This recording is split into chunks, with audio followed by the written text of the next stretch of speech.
തുറക്കാം. അതിനുവേണ്ടി നമ്മൾ പ്ലേ സ്റ്റോർ ഓപ്പൺ ആക്കിയിട്ട് പിക്സലാബ് എന്ന് പറയുന്ന ആപ്പ് ഇൻസ്റ്റാൾ ചെയ്തിട്ട് ഓപ്പൺ അടിക്കുക. അപ്പോൾ നമുക്ക് ഇങ്ങനത്തെ ഒരു ഫേസ് ആയിരിക്കും കിട്ടുക.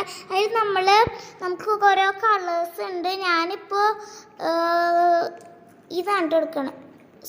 ഇതാണ് എടുക്കണത്. ഇനി നമുക്ക് ഫോട്ടോ ആക്കണമെങ്കിൽ അവിടെ ഒരു പ്ലസ് ഐക്കൺ കാണും. അപ്പോൾ നമ്മൾ ആ പ്ലസ് ഐക്കണ് ക്ലിക്ക് ചെയ്യുക. ക്ലിക്ക് ചെയ്യുമ്പോൾ നമുക്ക് ഫ്രം ഗാലറിന്ന് കാണും. അത് ക്ലിക്ക് ചെയ്യുക. അപ്പോൾ നമുക്ക് ഇവിടെ ഇങ്ങനെ ഗാലറി പോയിട്ട് നമുക്ക് ഫോട്ടോസ് എടുക്കാൻ പറ്റും. അതിൽ നമ്മളൊരു അടിപൊളി ഫോട്ടോ എടുക്കുക. ഞാൻ അപ്പോൾ ഇത് സെലക്ട് ചെയ്തിട്ടോ. ഇനി നമുക്കത് ക്രോപ്പ് ചെയ്യാൻ പറ്റും. കണ്ടോ? അപ്പോൾ നമുക്കത് ക്രോപ്പ് ചെയ്യാൻ പറ്റും. ഇനി നമുക്ക് ഇത് വലുതാക്കണമെങ്കിൽ നമുക്ക് വലിയൊരു സർക്കിൾ കാണും. അത് നമ്മളിങ്ങനെ അമർത്തി പിടിച്ചാൽ നമുക്കിത് വലുതാക്കാൻ പറ്റും. പിന്നെ അടിയിൽ ചെറിയൊരു സാധനം കാണും. അത് അമർത്തണമെങ്കിൽ നീട്ടാൻ പറ്റും. പിന്നെ ഇത് ഇങ്ങനെ അപ്പുറത്തെ സൈഡിലേക്ക് നീട്ടുള്ളതാണ്. ഇതിങ്ങനെ ചിരിക്കാനുള്ളതാണ് കേട്ടോ. കണ്ടോ? ഇപ്പോൾ അടിപൊളി ആപ്പാണ് കേട്ടോ ഈ പിക്സലാബ്. ഇനി നമുക്കിത് എഴുതണമെങ്കിൽ നമ്മൾ ന്യൂ ടെക്സ്റ്റ് ക്ലിക്ക് ചെയ്യുക. അപ്പോൾ ടെക്സ്റ്റ് വേണമെങ്കിൽ അവിടെ ഒരു പ്ലസ് ഐക്കണ് വീണ്ടും ക്ലിക്ക് ചെയ്ത് ടെക്സ്റ്റ് എന്ന ഓപ്ഷൻ കാണാം. അത് ക്ലിക്ക് ചെയ്യുക. അപ്പോൾ നമുക്ക് എഴുതാൻ പറ്റും കേട്ടോ. ടെക്സ്റ്റിൽ നമ്മൾ ഡബിൾ ക്ലിക്ക് ചെയ്താൽ നമുക്ക് ഇത് എഴുതാൻ പറ്റും. അപ്പോൾ നമുക്ക് എഴുതാൻ പറ്റും കേട്ടോ.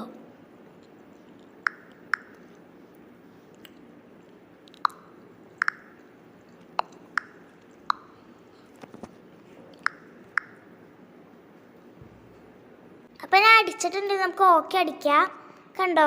ഇപ്പോൾ നമുക്ക് ഹാൻഡ് റൈറ്റിംഗ് ആകെ ബോറാണ് എന്നെങ്കിൽ നമുക്ക് ഏന്ന് കാണേണ്ടത് ക്ലിക്ക് ചെയ്ത് സ്റ്റൈല് ക്ലിക്ക് ചെയ്ത് അപ്പോൾ നമുക്ക് അവിടെ ബോറോസ് കാണും. അത് ക്ലിക്ക് ചെയ്യുക. അപ്പോൾ നമുക്ക് ഹാൻഡ് റൈറ്റിംഗ് കാണും. കണ്ടോ?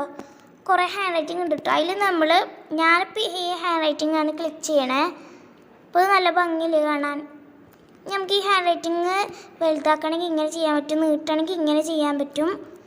അപ്പോൾ ഞാനിപ്പോൾ ആക്കിയിട്ടുണ്ട്. നമുക്ക് ഒരു ഫോട്ടോ കൂടി എടുക്കണമെങ്കിൽ നമ്മൾ വീണ്ടും ഈ പ്ലസ് ഐക്കണ് പോയിട്ട് ഫ്രം ഗാലറിയിൽ നിന്ന് എടുക്കുക. അപ്പോൾ നമുക്ക് ഒരു ഫോട്ടോ കൂടി എടുക്കാൻ പറ്റും കേട്ടോ. അപ്പോൾ ഞാൻ എടുക്കണില്ല. അപ്പോൾ നിങ്ങൾക്കും ഈ ആപ്പ് ഇൻസ്റ്റാൾ ചെയ്ത് അടിപൊളി തമ്പനയിൽ ഉണ്ടാക്കാൻ പറ്റും കേട്ടോ. നിങ്ങൾക്ക് ഇനി എഴുതണമെങ്കിൽ പ്ലസ് ഐക്കണ് ക്ലിക്ക് ചെയ്ത് അവിടെ ടെസ്റ്റ് എന്ന ഓപ്ഷൻ കാണാം. അത് ക്ലിക്ക് ചെയ്താൽ മതി. ഇനി നമുക്ക് കുറേ ഓപ്ഷൻസ് ഉണ്ട് കേട്ടോ. ഡിലീറ്റ്, ക്രോപ്പ്, കോപ്പി ഒക്കെ ഉണ്ട് കേട്ടോ. ആദ്യം നമുക്ക് ഇതിൻ്റെ സൈസ് കൂട്ടണമെങ്കിൽ നമ്മൾ ഇതിനെങ്ങനെ പിടിച്ചിരിക്കണം. എന്നിട്ട് നമ്മൾ ഏന്ന ഓപ്ഷൻ കാണും. അത് നമ്മളിങ്ങനെ നീക്കിയാൽ നമുക്ക് സൈസ് എന്ന ഓപ്ഷൻ കാണും. അത് ക്ലിക്ക് ചെയ്യുക. നമ്മളിത് നമുക്ക് ഇങ്ങനെ വേണ്ട മീഡിയയിൽ ഇടാം കേട്ടോ. ഇപ്പോൾ ഞാൻ ഇത്ര ഇട്ടിട്ടുണ്ട്. നമുക്ക് ടിക്ക് അടിക്കുക. കണ്ടോ? നമുക്കിതിങ്ങനെ ചെയ്യാൻ പറ്റും. അപ്പോൾ അടിപൊളിയാണ് കേട്ടോ ഈ ആപ്പ്. അപ്പോൾ നിങ്ങൾ എന്തായാലും ട്രൈ ചെയ്യണം. അപ്പോൾ നിങ്ങൾക്ക് ഇതിൻ്റെ കളർ മാറ്റാൻ തൊട്ടപ്പുറത്ത് ഒരു കളർന്ന് ഓപ്ഷൻ ഉണ്ട്. അത് ക്ലിക്ക് ചെയ്യുക. അപ്പോൾ നമുക്കിതിൻ്റെ ഇങ്ങനെ കളർ മാറ്റാൻ പറ്റും കേട്ടോ.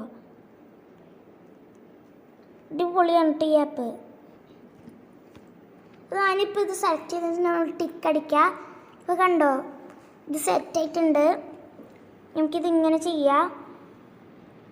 നമ്മളിവിടെ വെച്ച് കൊടുത്തിട്ടുണ്ട്. അപ്പോൾ നല്ല അടിപൊളി ആപ്പാണ് കേട്ടോ. നിങ്ങൾ എന്തായാലും കയറ്റണം. ഇനി നമ്മളിത് യൂട്യൂബിൻ്റെ സൈസിലാക്കണം. ആദ്യം നമ്മളവിടെ 3 ഡോട്ട് കാണും. അത് ക്ലിക്ക് ചെയ്യുക. അവിടെ ഇമേജ് സൈസ് കാണും. അത് ക്ലിക്ക് ചെയ്യുക. നമ്മൾ അവിടെ 720 അടിക്കുക. ഇനി നമ്മൾ ഓക്കെ എന്നടിക്കുക.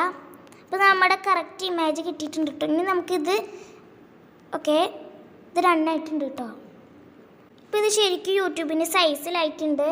ഇനി നമുക്കിത് സേവ് ആക്കണമെങ്കിൽ നമ്മൾ വീണ്ടും 3 ഡോട്ടിൽ പോയിട്ട് എക്സ്പോർട്ട് ഇമേജ് അത് ക്ലിക്ക് ചെയ്യുക.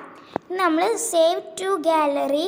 അതിൻ്റെ മുമ്പ് നമ്മൾ കസ്റ്റംന്ന് അവിടെ കസ്റ്റംന്ന് കാണും. അത് ക്ലിക്ക് ചെയ്ത് നമ്മൾ അൾട്ര എന്ന് കാണും. അത് ക്ലിക്ക് ചെയ്യുക. എന്നിട്ട് നമുക്ക് ഇത് നമ്മളവിടെ സേവ് ടു ഗാലറി എന്ന് കാണും. അത് ക്ലിക്ക് ചെയ്താൽ നമ്മുടെ ഇത് സേവ് ആവും. അപ്പോൾ ഇത് ഗാലറിക്ക് സേവ് ആയിട്ടുണ്ട്. ഇനി കിട്ടിയിട്ടുണ്ട്. ഇനി നമ്മൾ യൂട്യൂബ് സ്റ്റുഡിയോയിൽ പോയിട്ട് നമ്മൾ അപ്പോൾ നമുക്കിത് ഏത് വീഡിയോ ഒക്കെ വേണ്ടതെന്ന് ആക്കാൻ പറ്റും. ആദ്യം നമ്മൾ യൂട്യൂബ് സ്റ്റുഡിയോ എടുത്തിട്ട് അവിടെ ഒരു പെൻസിൽ ഐക്കൺ കാണും. അത് ക്ലിക്ക് ചെയ്തിട്ട് വീണ്ടും ഒരു പെൻസിൽ ഐക്കൺ, അത് ക്ലിക്ക് ചെയ്താൽ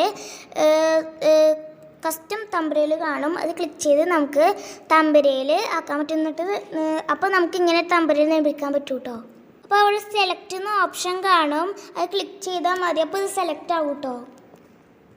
അപ്പോൾ ഇത്രയുള്ള എൻ്റെ വീഡിയോ ഇഷ്ടപ്പെട്ടാൽ ലൈക്ക് ചെയ്യുക, സബ്സ്ക്രൈബ് ചെയ്യുക, കൊച്ചു ബെല്ലൈക്കൺ അമർത്തിയാൽ അപ്പോൾ വീഡിയോസൊക്കെ നിങ്ങൾക്ക് നോട്ടിഫൈ ലഭിക്കും. അതുവരേക്കും ബൈ.